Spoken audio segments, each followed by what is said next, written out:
Hi everyone. There is few classic pastries is never been off the table. One of them is good old Croquembouche, traditional French wedding cake produced since 1700. The word Croquembouche actually a combination of three different words. Croque on bouche means crunch in the mouth. To do this pastry, you need three basic simple recipes. One is the choux buns, another word in French called pâte choux. Resembles the word choux means little cabbage. This product been used in the history, there's a record in history, since 1500. You know, the eclairs, profiteroles, beignets, all done from choux pastries. We also do profiterole towers with that. You know, if you don't use the caramel sugar, we use chocolate, becomes a profiterole tower. Not only that, choux pastry also been used for savory items. So variation is endless, very big. I have a nice recipe in the recipe section. Please look at that. There's also special points that you have to give attention. Second items, the filling is custard cream. Simple crème pâtisserie in French. The recipe also available in the recipe section. You can make also variations with that. You can add some alcohol in there. You can mix it with chocolate. You can mix it with mocha or additional caramel inside if you want. So you can do different things with that. The important point is to produce the croquembouche, we have to use caramelized sugar. So caramelized sugar being used for cementing the balls into cone shape into the big tower. So it's a traditional thing that it's been used, as it says in weddings, you can see it from far away. So simply custard-filled choux buns stuck with using caramelized sugar in the shape of a cone and decorated with some fruits, candied fruits or sugared almonds as a traditional, and so on. Sometimes the leftover of the caramelized sugar had been used to produce the spun sugar, which is the dripping of the sugar leaves some tails behind. If you capture that into a wooden stick or something, we can create that hairstyle of sugar and decorate the whole croquembouche with that. I'm sure you have seen it in some pictures with that. So, but I'm not going to do that today.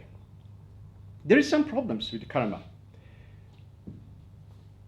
Countries like, for example, equatorial countries, like which is on the equator line, quite humid. So if you use it, caramel sugar in this kind of countries, it's melted very quickly. So usually what we do, we produce this in the kitchen just before the service, and then we bring it out. So before the whole thing's become wet and melting, it's been served. So it's a nice, but as I said, there's some problems. One day something happened. I'd like to tell you a little story. I was working in the hotel.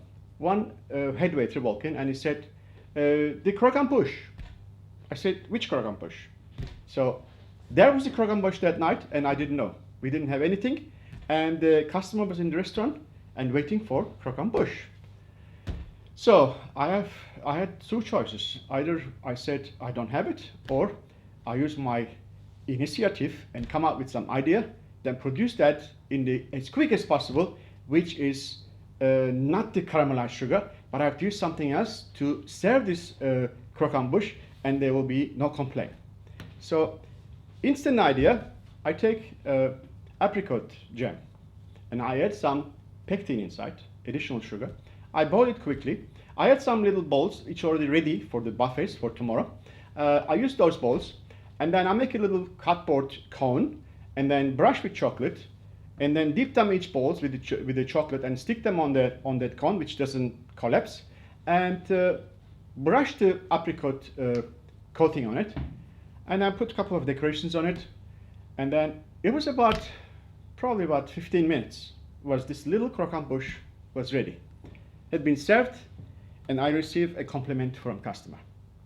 So I just thought this is probably another style of doing croquembouche. So today I'm going to reproduce that Jenner's way of doing simple, secure croquembouche which doesn't melt or collapse. Please sit back and enjoy it.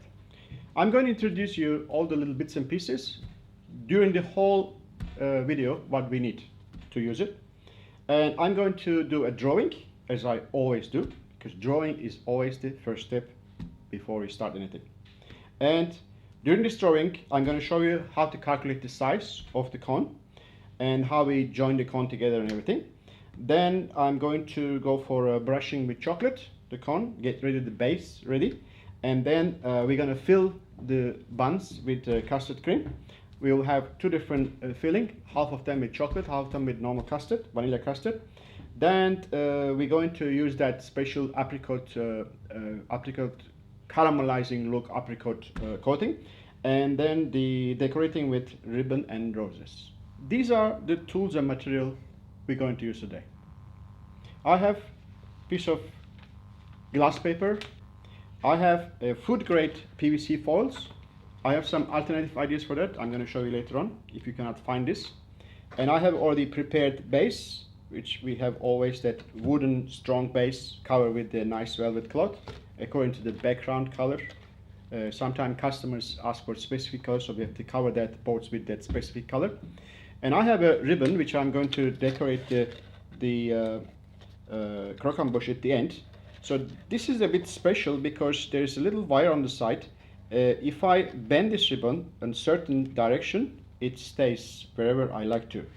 So it gives me a good possibility to design the ribbon inside of like a bit more flair. I have a scissor. This is my own homemade compass, because this little compass I buy from the stationery shop, it doesn't serve me because I need to get this one sometimes that big. That's why I did this myself. 2 pieces of wood, install one little sharp needle here, and then 2 holes and put some nuts and bolts here, and then combine with the rubber band 1 marker, so I can just use it whichever size I want. It goes till 70 centimeter. Then I have little brush. I prefer for this case a silicone brush, because if I use the normal egg brush, because we're going to dip it in the very hot apricot coating, it may happen that glue melts and then the blisters comes off. That's why I use the silicone one. It's a good idea to be safe in this side. And I have a blade to chop some of the part of this glass paper. Then I have a measuring tape, which I need to measure the height of the cone. Double-sided sticky tape, that is important. That will secure everything into one place. Then I need another sticky tape to finish that cone. And I have a piping bag with star nozzle. I will show you why star nozzle. Then that's it, what I need for the tools and material today. These are the prepared recipes and some ingredients. I call this prepared recipes because we already done the pastry cream. We already done the choux pastries. So please go to recipe section and check those recipes, choux buns and the custard cream, or pastry cream it's called. We have this wonderful tool in our recipe section. It will be always problem when you're starting doing croquembouche. You need to know how high is it and how many bowls you need to fill up this side. This tool in the recipe section gives you a wonderful opportunity. These are the profiterole bowls, which is choux buns also called. 22 gram when I pipe, which is before baking. After baking, become only 10 gram. Half of it is lost in baking. How you find out how many to do? In this tool section, you type it in. I want 100 pieces. In the unit section, you put, or let's say 85 pieces. You put 85, and then you put on the other side 22 gram. So you will have automatically calculated recipe, which gives you exact or almost the numbers that what you're looking for. Every recipe we have in this section, you can do that. For example, you need 25 to 30 gram custard cream for each bowl. So how much to do? You're going to make 80 bowls. You just type in 25, 80. You have a new recipe already adjusted, edited for you to use it. Then you will not have any leftovers. I have 1 kilo apricot jam, but you have to be careful. Don't take apricot jam with pieces. This is like marmalade. This is like a completely blended apricot jam, which is a one smooth thing. And I have here 100 gram of sugar mixed with 25 gram of rapid set pectin. If you find another one, it will still work. Just the pectin powder, mix it, 25 gram pectin powder mixed with 100 gram of sugar. Why I do that? Because I add a little bit more sugar to the apricot jam, becomes a bit more harder. At the same time, that sugar helps me to dilute that pectin inside the apricot more quickly, easier. And I have 1+ kilo of custard cream here, 1+ kilo here.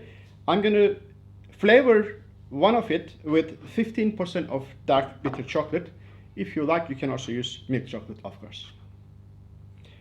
So next thing what we're going to do now, we're going to make our drawing. If my base is 20 centimeter, I need to have a 10 centimeter from each side, which makes 40, because each profiteroles is quite a bit size here. I still want to have quite a bit size left on the board that I can hold it and make it sort of stable base. So 20 plus 10 plus 10 is 40.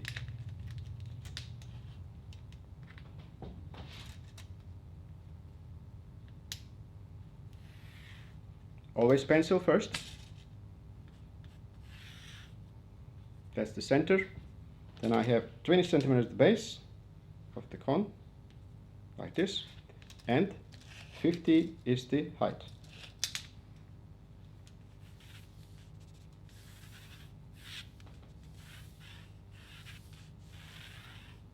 Okay. So that means my profiteroles will be around here, about this much. You see here.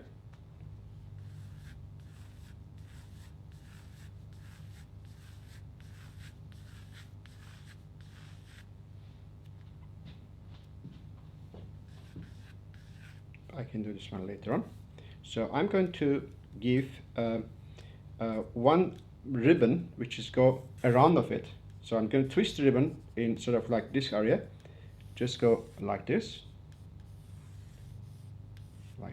go on the side, and probably will have I'm going to put my roses here, 3 roses. Then we'll have the extension of the ribbon here, and then this goes this way, and I have 3 roses here. So okay, basically the shape is ready, so I'm going to use now my final drawing. So that's my rose. Always center is a bit darker.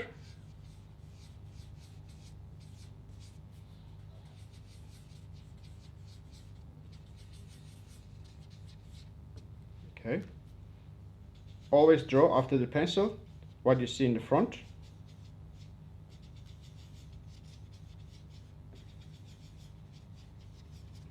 This is just a sketch. And then I have it, ribbon probably comes like this.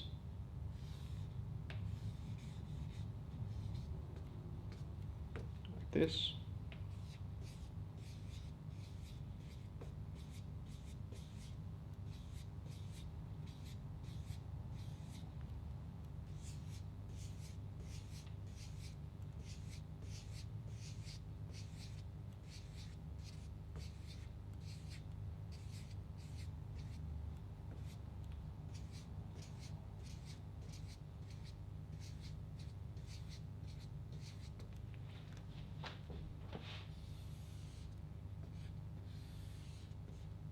Some legs here underneath, this much.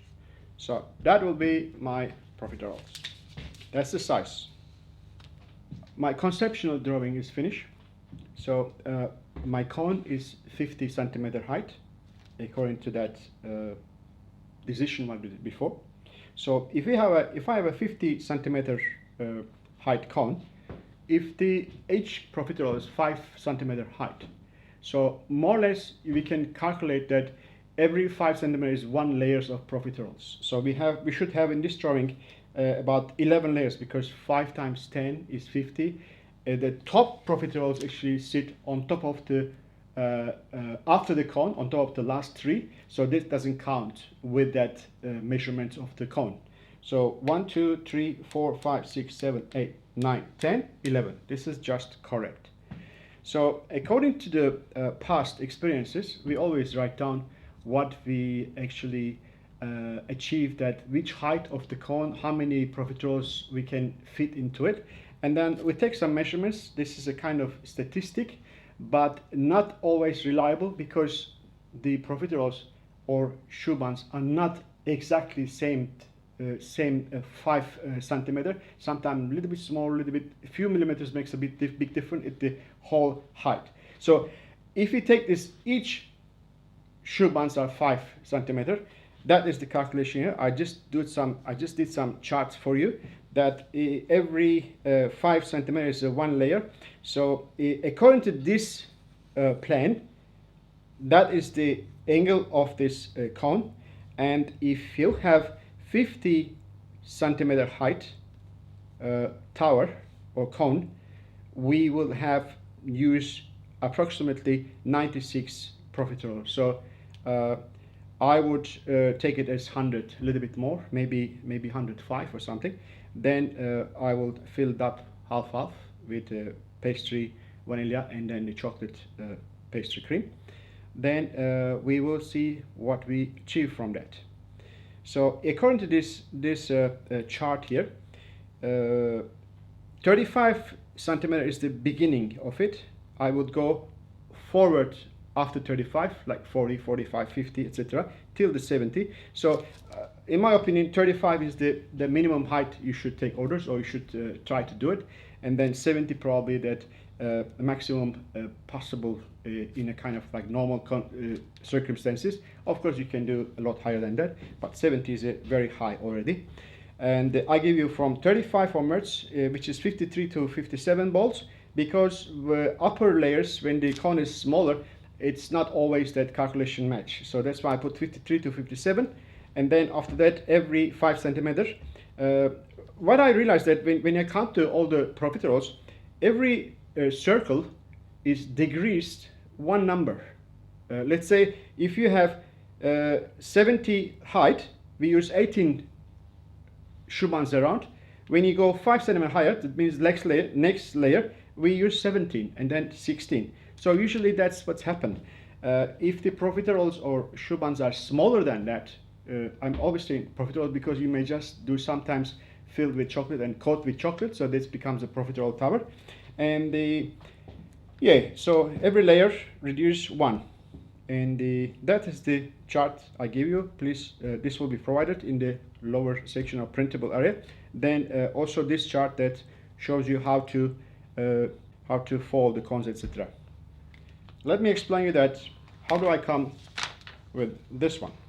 So before I start with the PVC, the big one, I'm going to make a small one, which you can see it easier.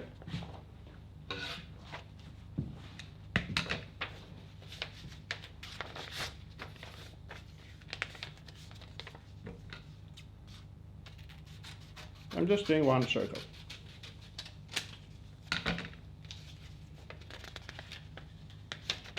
I need to have a quarter of a circle to make the cone. Let's say this one. It's just a miniature of it to explain you how do I get these calculations. That is 90 degrees. That's exact circle. If you fold this one properly in the same level, your cone will be standing straight. Otherwise, it's not going to be straight. It's going to be sideways. So this is the half, this is the another half, that's the another half. So that part here, that means a quarter of it, I will use it for overlapping. So that means when I cut this cone, I'm going to get this one here on this point, a quarter of it, and fold it. And I'm going to use all those. I'm going to use some sticky tape around here, get my cone ready. But in that kind of calculation, that means if you're having this circle, a quarter circle, and a quarter of it, leave it for overlapping, that means that formula is correct. A is 2.5 times bigger than the B. That means if this one is 50, that is 20. So we can make all the rest of the calculations, how big is the board, etc., etc.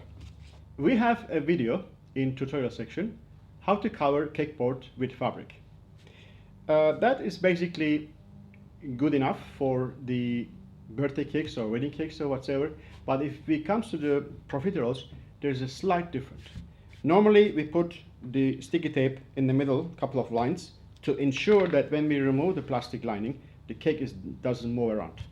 But this one is not only move around, also doesn't get tumbled. So that's why, because I know that my base is 20 centimeter, I go approximately 20 centimeter circle around.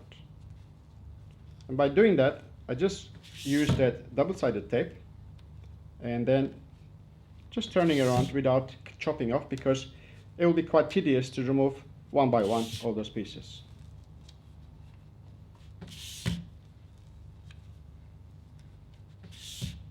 You must have always this double-sided tape in your toolbox, because it's very useful to prepare your boards, sometimes for some other things also. So that's all I did here. Then I remove that. It's a little bit difficult to start, but once you get the end bit, it just comes out. Here we go.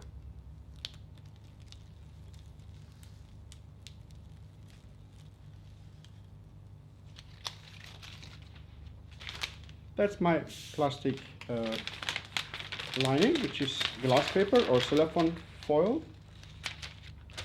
Just stick this one here nicely, especially on this corner. All right.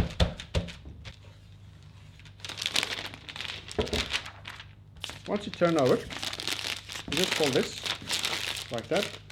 Time to time, secure it from the corner here.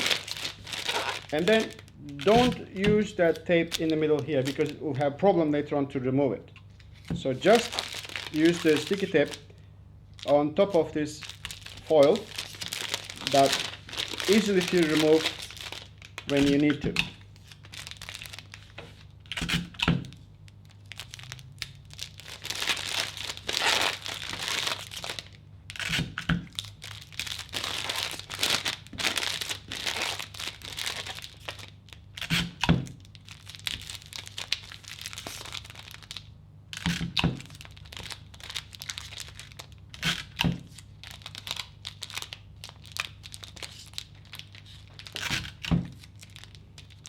Okay, a little bit more here, and everything stays. Good. My board is ready, so I'm gonna make the cone now. I have PVC foil here, which is nice and clean. I secure this on table, so I don't have to really worry about it moves around. And then I know that this is not enough for that quarter of a circle. So I produce another small piece here to glue together.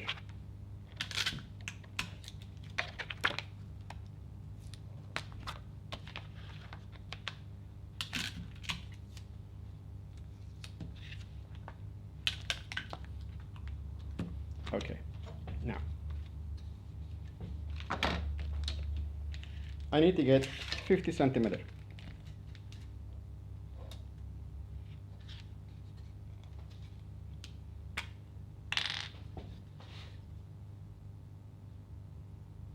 Open this for 50 and secure a little bit more tighter. You don't need this anymore. And I put one dot here, so I know that where is my starting point. Put this one here and go for it. That's it.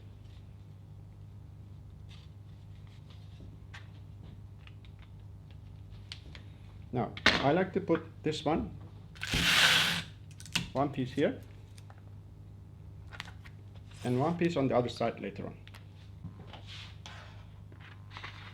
This is 90 degrees.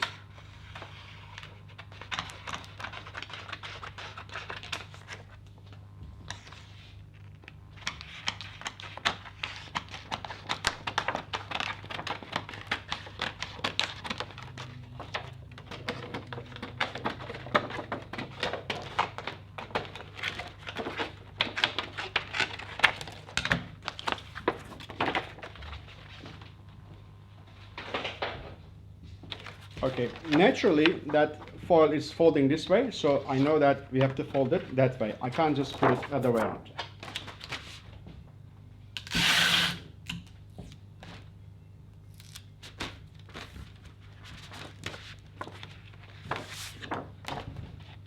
how do I secure that? I need to get double-sided tape on this side.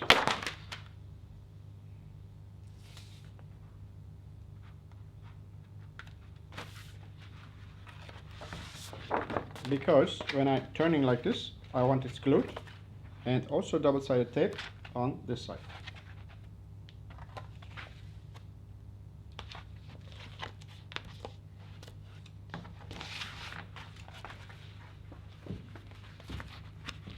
Okay, one this side, inside, this one outside.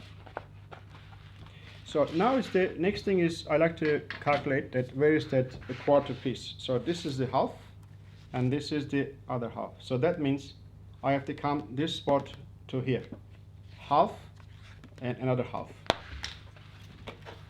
I remove that one first.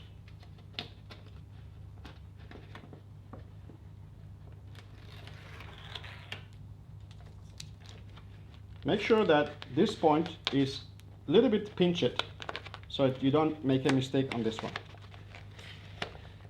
That's the spot I like to come, and I make sure that I am sticking exactly the point here, making together. So that it has to be meet exactly the spot.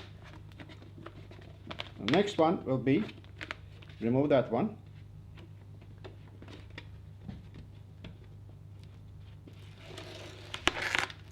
And stick the rest like that. So my cone is ready. Just to make sure that is if your double-sided tape is not really strong sometimes, I put a couple of more these pieces here to secure that is nothing released.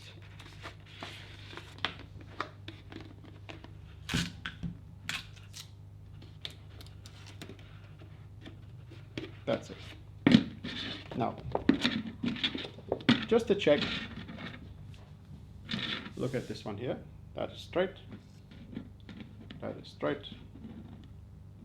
Everything is fine. If you tell me, how do I find that PVC foil that you can't find everywhere? You meet this special supply or something. And you can also use normal cardboard, like that.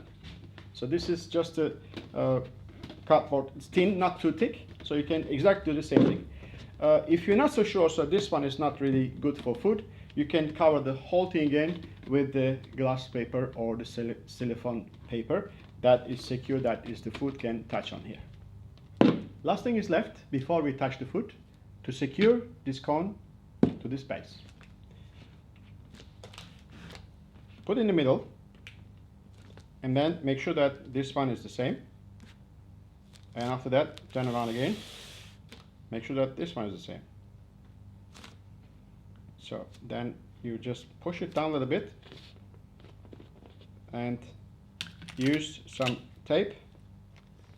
Just go at the corner, but make sure that you really secure the tape everywhere. It doesn't come with the food out. Usually the chocolate we're going to use on these edges, it will be very easily popped out without taking the sticky tape with them. So sticky tape stays on the board, chocolate will just pop out. Just a few pieces. Make sure that there's no bits coming out.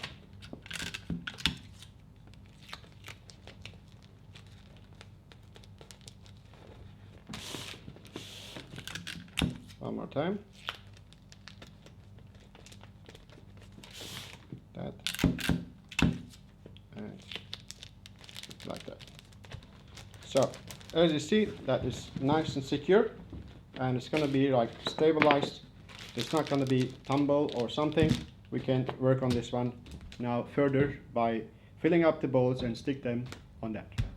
Next thing we're going to do now, we're going to give one coat of chocolate, let it set, maybe it needs one more time. We're going to see how thick the chocolate will be. So I'm using the same brush again. I have to apologize something I forgot to mention to you when I explaining you what we're using for is recipes and ingredients. The chocolate was not in there, so I have a certain amount of chocolate here. I don't know how much I'm going to use. I measured this one already.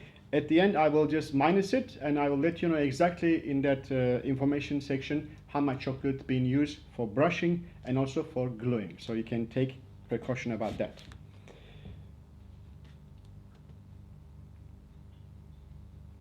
Every time you dip your brush into chocolate, you make sure that it's not dropping anymore, and go here and just go start from top and then just brush it like a painting.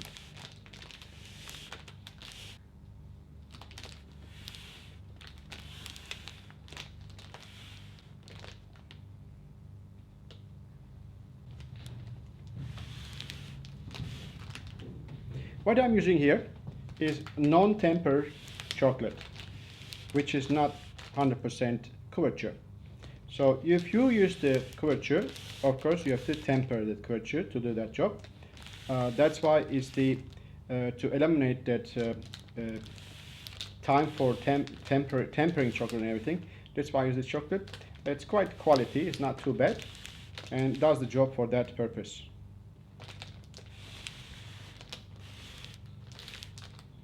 I'm using the couverture for flavoring the custard.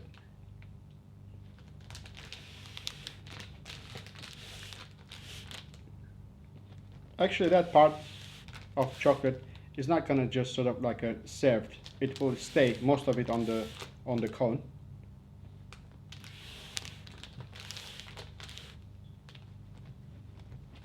When you break up this the bowls, some of them comes with that, some of them stays back.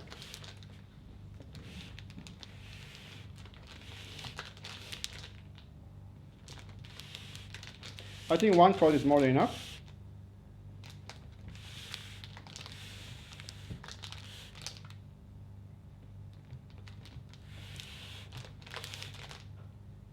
When this is finished, I'm going to let this one set in room temperature, because if I put this straight into the fridge, what will happen is like chocolate can crack and can cause some problems. That's why I'll leave it at room temperature and continue doing my croquembouche all the way finish. When it comes to like this base side here, then I'm going to change my direction with the brush. I'm not going for vertical anymore. I'll just go a bit more horizontal. And then I just go a little bit at the base here and then give a little bit of frame, just about 2 centimeters.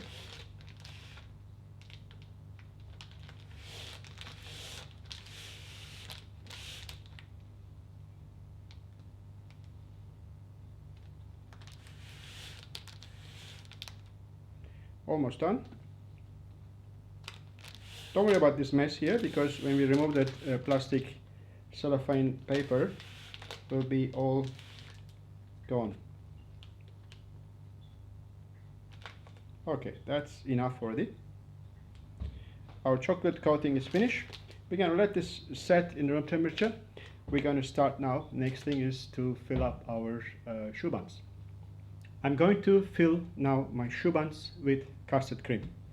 So this chocolate is the bitter chocolate, and I'm going to mix this one with part of the custard. So this custard is already cold, and this is quite warm. And if I put this chocolate inside here now and try to mix it quickly, most probably what will happen, chocolate will set before they incorporate completely with custard. So what I do reverse. I just take a little bit of custard here and put it inside the chocolate, quite generously. All right, and then this custard is not cold enough to set the chocolate. If I mix it together, it will be nicely mixed into one. So what happened now, the chocolate is changed the condition, cannot be set anymore because it mixed it with custard, right? So I can put this one back again there, it will be mixed properly. So what I do actually, I just open up the chocolate, change the physical condition, cannot get set with coldness. So then I put it back again into custard here. There is no danger to get the chocolate get cold before it mixed. All right.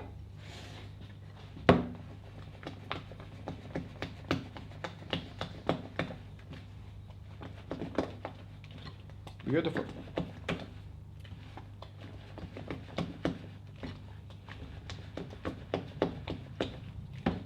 Custard is just the right condition, not too runny. I don't want to have it runny custard, I want to have a little bit firmer. So, flavors are ready. I start with the chocolate one. Some people they take a small little knife and then make a little hole over here first, or they take the another nozzle and make a hole first. I just use the star nozzle and then make a hole just before filling. Don't fill up the bag too much, just about half. Never come with the custard top here, because after that the mess will start. Just keep it inside in the middle. Turn like this, lock it a little bit. Underneath, poke a little bit and turn. So the star nozzle will, like a saw, cut a hole in there and push it. And you fill it, that you fill in completely. See, if it's coming up like this a little bit, that means it's already filled. So put it back here.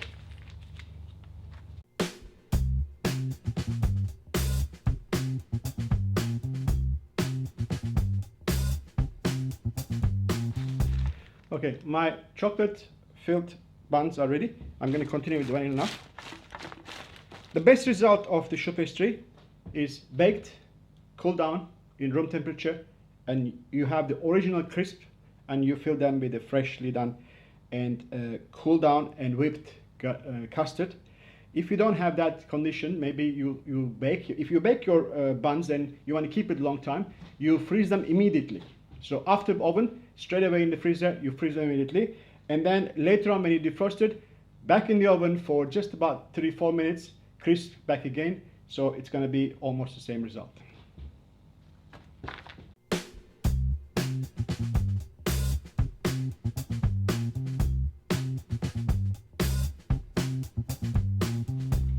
When you're baking the choux buns, how you know that it's complete baked? The side has to be the same color of the top. So it looks like that is, if you don't get the nice color on the side, that means this little house doesn't have a strong walls. It will collapse after some times.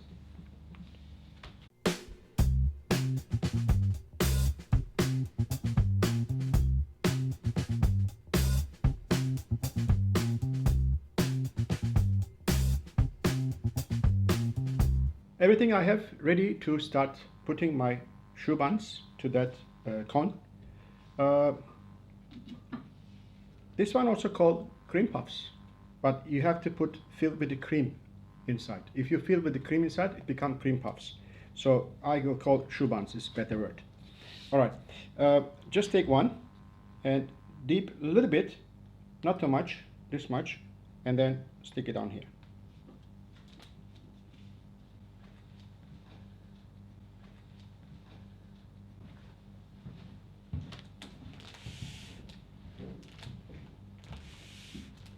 I will go one circle with vanilla custard filled, and then I will just continue with the chocolate filled.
Okay, According to the calculations, choux buns are finished, and then our croquembouche is completed. It is time now to prepare my apricot coating. So I put my stove on high, number 4, and then put my apricot jam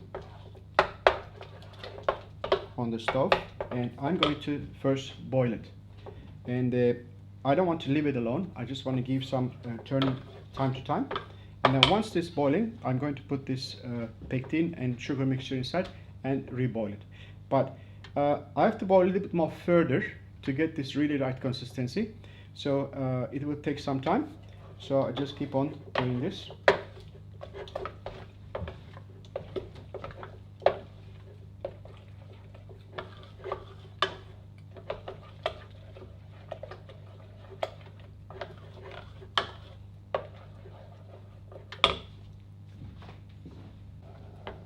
It's almost boiling at the moment. See, it becomes nice and liquid. Once I put the sugar and the pectin, it will be thickened up again.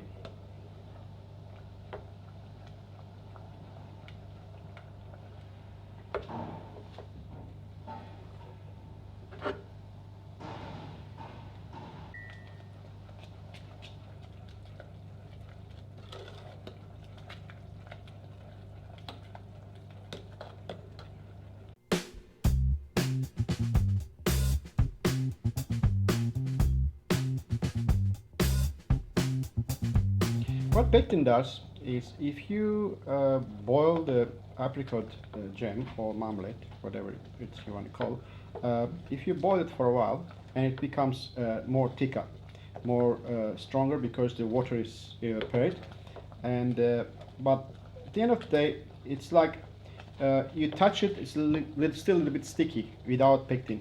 Pectin makes it like a gummy bear. Like, it's just, you can touch it, it's still not disturbed, so it's touchable, and then also good bite.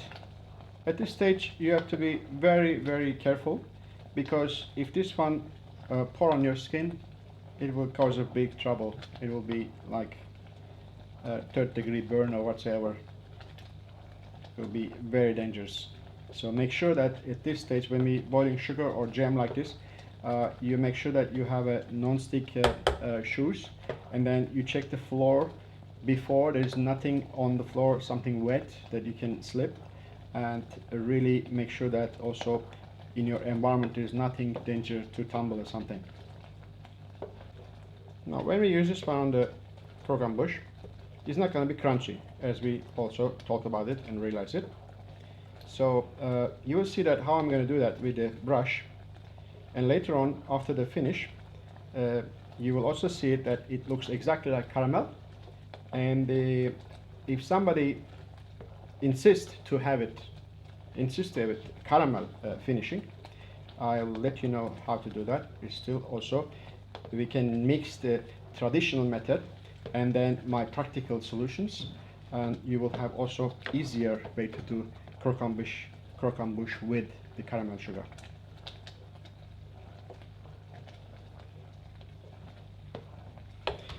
Okay, that should be okay now. So what I do, I'll take this one to the cold side and let for a while rest, and then the foams settle down and become sort of like not boiling condition. Then we can already start think about how we're gonna do it. Okay, we boil our apricot marmalade, and we add our pectin and sugar inside and boil it for a while, and that means we reduce it for a while, and after that boiling is finished, the foam settle down, and I still wait for a while to cool down a little bit. So that means maybe about 10-15 minutes. So that means that thickness is just right. See, like quite see, when it's falling down like this, it has got that, you know, that dripping is not really falling down quickly, so that's the right condition.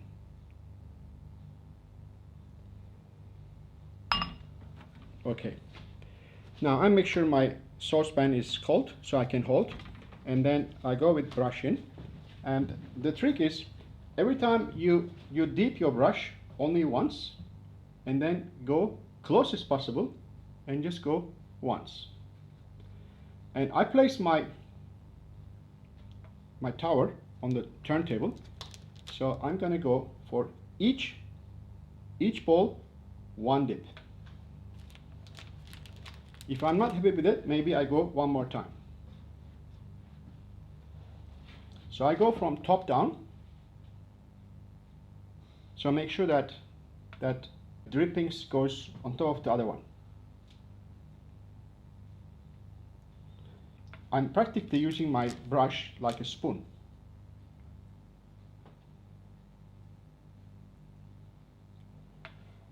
And you have to realize that I'm not using brush for brushing. I'm just using brush for carrying out the jam and just putting on.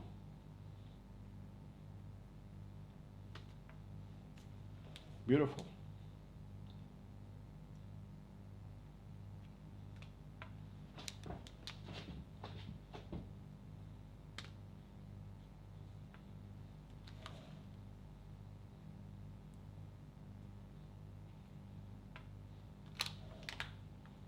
Isn't it look like just like caramel?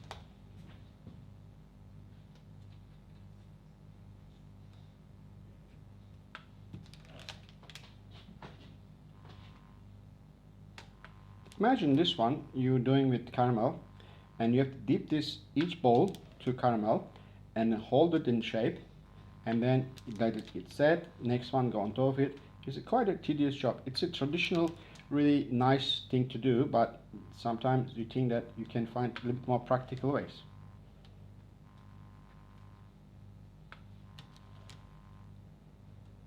As I said, if somebody insists to have the croquembouche with the caramel sugar, all what you have to do, the same thing. You have this caramel in the hand, you have a spoon, and then dip your spoon inside, and then place one spoon on top of here, then you have also caramelized croquembouche.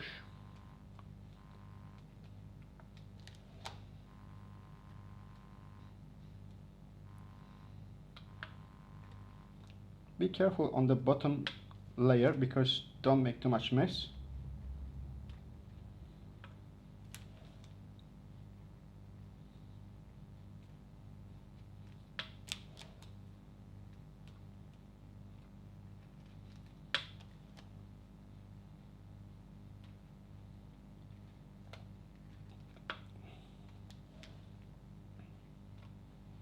I'm not trying to cover everything. I will still have some gaps in between.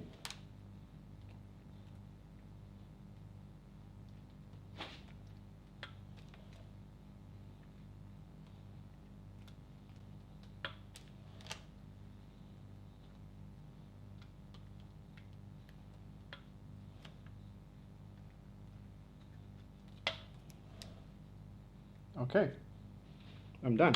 So let's check here. If I go and touch here, it's already hardened. See what I mean? It is already hardened. Look at this piece here. It's already hardened. So I'm pretty happy with this one. Next thing is we clean up a little bit and then remove that base. You can keep this rest of the coating in the container, just put in the fridge, and next time you just do the same thing and then increase it again and reboil it.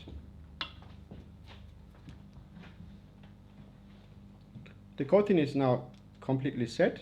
I'm gonna now remove the excess, that falling down parts.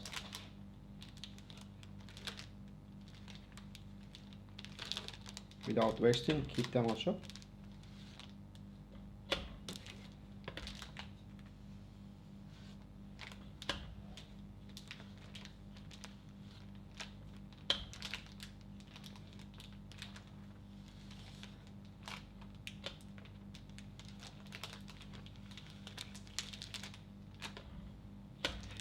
I'm going to remove now my protective sheet of cellophane paper.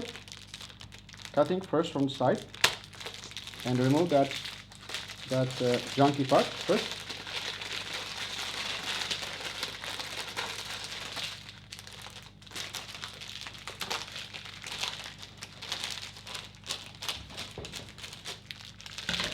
Now, I'm going to cut one from the side, go all the way into that edge, and then start moving.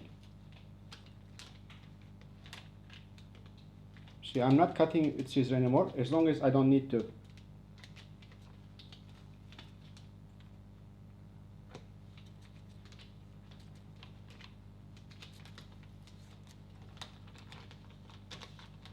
Now what I do, I just fold this one up, so I make sure there's nothing messy behind.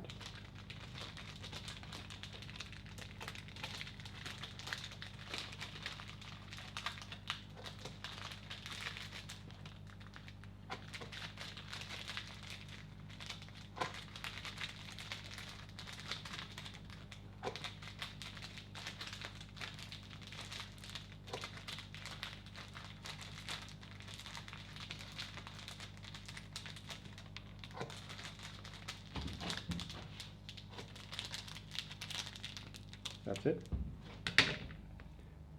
We are already so far that everything is finished. I like to make the finishing touches. That means that decorating this croquembouche and make it presentable for that purpose. Probably a birthday or a wedding also can be used for both purpose. So first thing to do is I like to tell you what we're going to use from now on. I have a couple of roses here. It's already previously done. That is the apricot color, and I have two lots here because I'm going to create two lots of flowers combined with the ribbon. I have here cold spray, which makes it things quickly cold, because when I hold the rose with the chocolate, I want it quickly hold and set. And I have this ribbon, as I explained before, with a wire on the corner, so I can bend into the shape what I want. And I have my chocolate already melted and my scissor. So first thing is to select the right position. I'm looking at my monitor now according to your eyes. So which one is the best direction or best side to see? We have a chance to select the front side of it. So I think according to this top profiterole is top ball is nice. So I think this is a nice view. And then I'm turning this one to my side now to work on it. So at the moment I'm going to do it in this side, but as soon as I'm ready, I'm going to turn it to your side. So I like to do, according to my drawing, you remember that I have one lot of flower here, ribbon turn around, second lot on the other side. So this will be, here is my first flower. The ribbon go around, come here, and that will be the second flower, and I'm going to make the ribbon from here to there. So how long it is, I'm going to hold it a bit out. Don't worry about that part. I'm going to make one knot here first.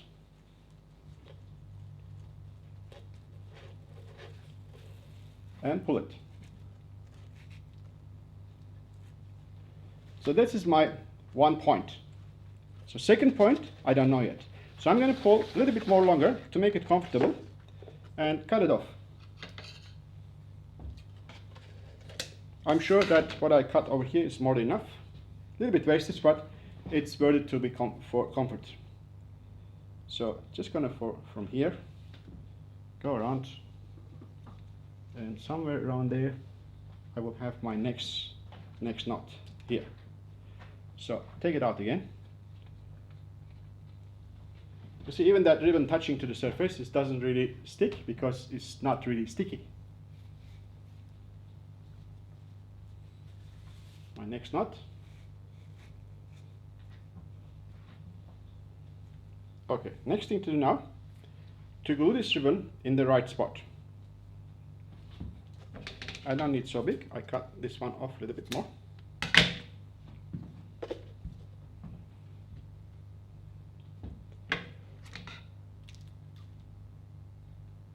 Cut my chocolate.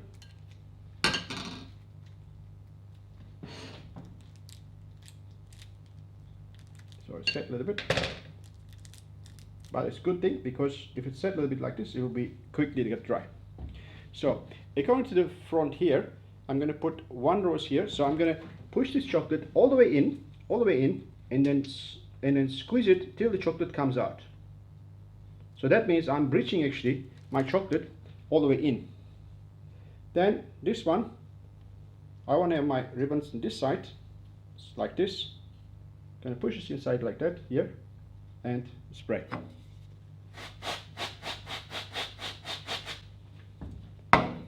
Alright, this is already holding. See, chocolate already set. You have to be a little bit careful not to be messy, so touching everywhere. So then turning around like this, and come back here, and this is the right spot, this one here. So I'm going to glue this one again with my chocolate. Go inside, touching here, and I want to have my ribbon goes this way. So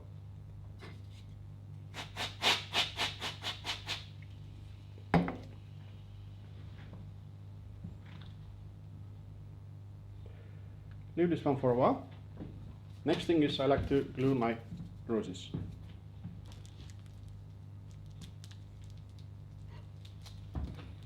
Okay, I would like to put more chocolate here. Get prepared to glue the roses.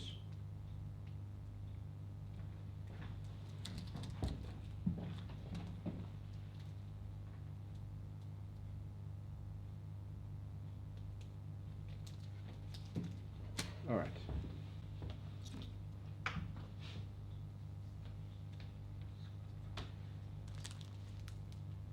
A little bit of chocolate here. One rose here.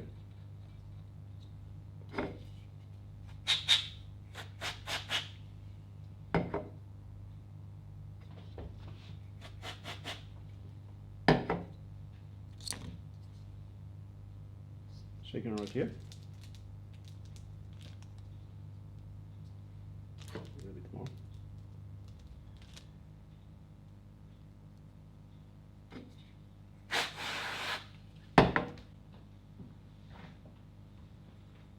I think the best spot again here, another one, but a little bit smaller one. That one here.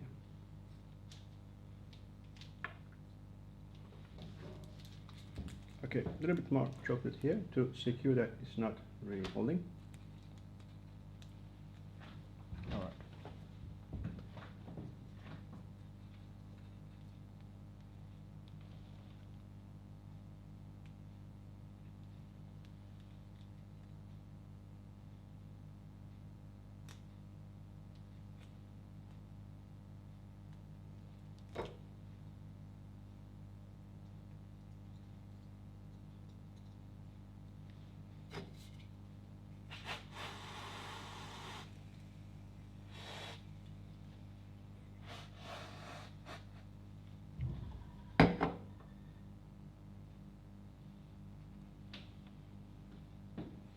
That's nice. I'm going to continue now with the next lot of roses. So my first rose goes here.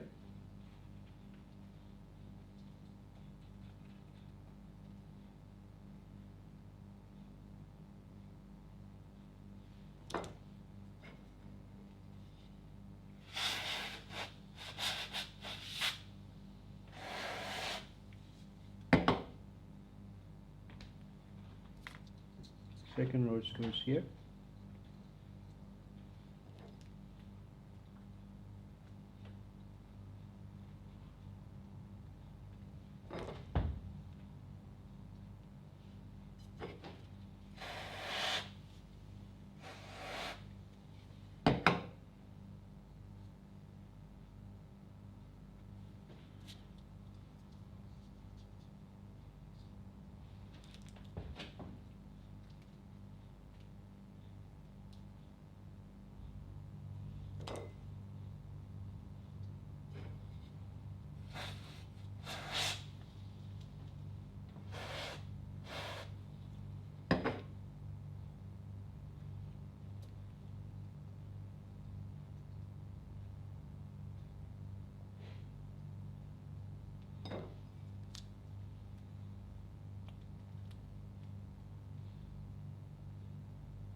Now I have bits and pieces here, just little extensions. So I would put one here.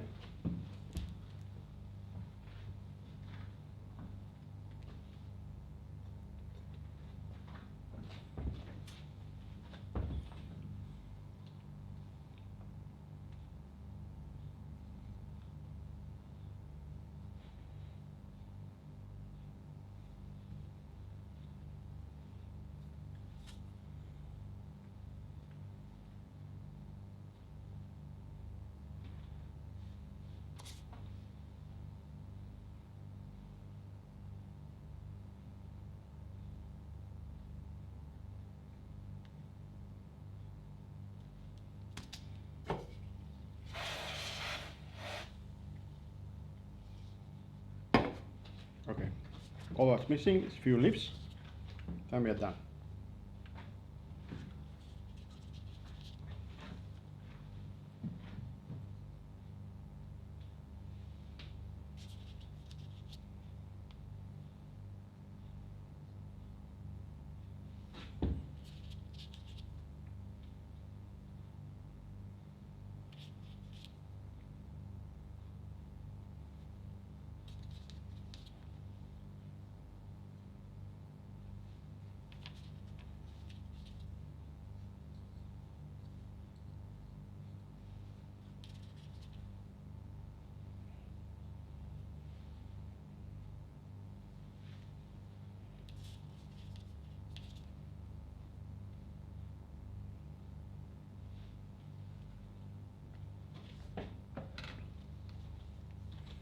Now, the last thing is, I'm going to cut the ribbon, the end bit, make it nice. So the beauty of this ribbon, it holds in a place that where you bend.